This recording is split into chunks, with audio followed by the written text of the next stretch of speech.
ये खबर पारुल यूनिवर्सिटी द्वारा प्रस्तुत की गई है। 14,000 फीट की ऊंचाई पर दुश्मन का काल आ गया है। रेगिस्तान हो या बर्फीले पहाड़, अब दुश्मन बच नहीं पाएगा। 100 किलोमीटर दूर बैठे दुश्मन पर सटीक वार होगा। अंधेरे में भी टैंकों को तबाह करने के लिए आ गया है वायु अस्त्र 1। नमस्कार, मेरा नाम अंशुल शर्मा है और आप देख रहे हैं दैनिक जागरण। भारतीय सेना की ताकत में एक बहुत बड़ा इजाफा हुआ है। पुणे की कंपनी ने ऐसा आत्मघाती ड्रोन बनाया है जिसने रेगिस्तान से लेकर ऊंचे पहाड़ों तक अपने अचूक निशाने का दम दिखाया है। पुणे स्थित रक्षा क्षेत्र की अग्रणी कंपनी नीवे लिमिटेड ने भारतीय सेना के लिए एक बड़ी कामयाबी हासिल की है। कंपनी ने वायु अस्त्र 1 लोइटरिंग म्यूनिशन का सफल परीक्षण पूरा कर लिया है। ये एक अत्याधुनिक आत्मघाती ड्रोन है जो भारतीय सेना की ताकत को कई गुना बढ़ा देगा। इस ड्रोन का परीक्षण राजस्थान के पोखरण और उत्तराखंड के जोशीमठ के मलारी में किया गया है। रक्षा मंत्रालय की पूंजीगत खरीद के नियमों के तहत ये परीक्षण नो कॉस्ट नो कमिटमेंट यानी एनसी के आधार पर हुआ है। इसका मतलब यह है कि सरकार ने परीक्षण के लिए कोई भुगतान नहीं किया और ना ही इसे खरीदने की कोई प्रतिबद्धता जताई है। वायु अस्त्र 1 के एंटी पर्सनल वेरिएंट ने राजस्थान के पोखरण रेंज में अपना पहला एनसी प्रदर्शन किया। यह परीक्षण 18 और 19 अप्रैल को आयोजित किया गया था। इस परीक्षण के दौरान ड्रोन में 10 किलोग्राम का वार हेड लगाया गया था। कंपनी ने बयान में बताया कि इस सिस्टम ने एक ही प्रयास में 100 किलोमीटर की दूरी पर मौजूद अपने लक्ष्य को बेहद सटीकता से भेद दिया। इसकी सटीकता का अंदाज़ा इस बात से लगाया जा सकता है कि इसका संभावित CEP 1 मीटर से भी कम था। इस ड्रोन ने हमले को रद्द करने और फिर से हमला करने की अपनी अद्भुत क्षमता का प्रदर्शन भी किया। यह अत्याधुनिक सिस्टम इजरायली लोइटरिंग म्यूनिशंस पर आधारित है। कंपनी ने दावा किया है कि बख्तरबंद वाहनों यानी टैंक रोधी हमलों के लिए रात में भी परीक्षण किए गए।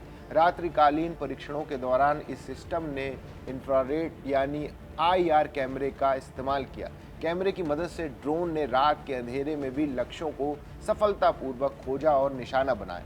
ड्रोन ने एक ही प्रयास में 2 मीटर के भीतर बिल्कुल सटीक निशाना साध कर अपनी ताकत को साबित किया। इससे साबित होता है कि ये ड्रोन रात के अंधेरे में भी दुश्मन के टैंकों को नष्ट करने में सक्षम है। पोखरण के बाद इस ड्रोन का अगला इम्तिहान उत्तराखंड के जोशीमठ के मलारी में हुआ। यहाँ 26 और 27 अप्रैल को बेहद ऊंची पहाड़ी क्षेत्रों में परीक्षण किए गए। वायु अस्त्र 1 ने 14,000 फीट से अधिक की ऊंचाई पर अपनी सहन शक्ति का प्रदर्शन किया। इस ऊंचाई पर ड्रोन ने 90 मिनट से अधिक वक्त तक उड़ान भरी और अपने मिशन को सफलतापूर्वक पूरा किया। इसके अलावा ग्राउंड कंट्रोल स्टेशन से 70 किलोमीटर दूर स्थित फॉरवर्ड कंट्रोल सेगमेंट को नियंत्रण सौंपने की क्षमता का भी प्रदर्शन किया गया। मिशन पूरा होने के बाद ड्रोन ने अगली उड़ान के लिए रिकवरी क्षमता को भी दिखाया। नीवे लिमिटेड की कामयाबी का सिलसिला यहीं नहीं रुका। इससे पहले 20 मई को कंपनी ने अपने सूर्यास्त यूनिवर्सल रॉकेट लॉन्चर सिस्टम के सफल परीक्षण की घोषणा की थी।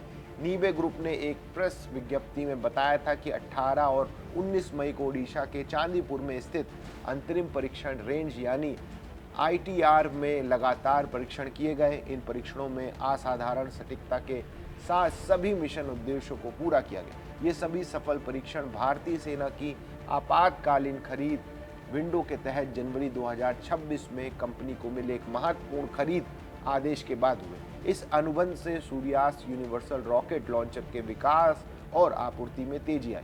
साथ ही 150 किलोमीटर और 300 किलोमीटर रेंज के विशेष रॉकेट की भी आपूर्ति सुनिश्चित की गई है।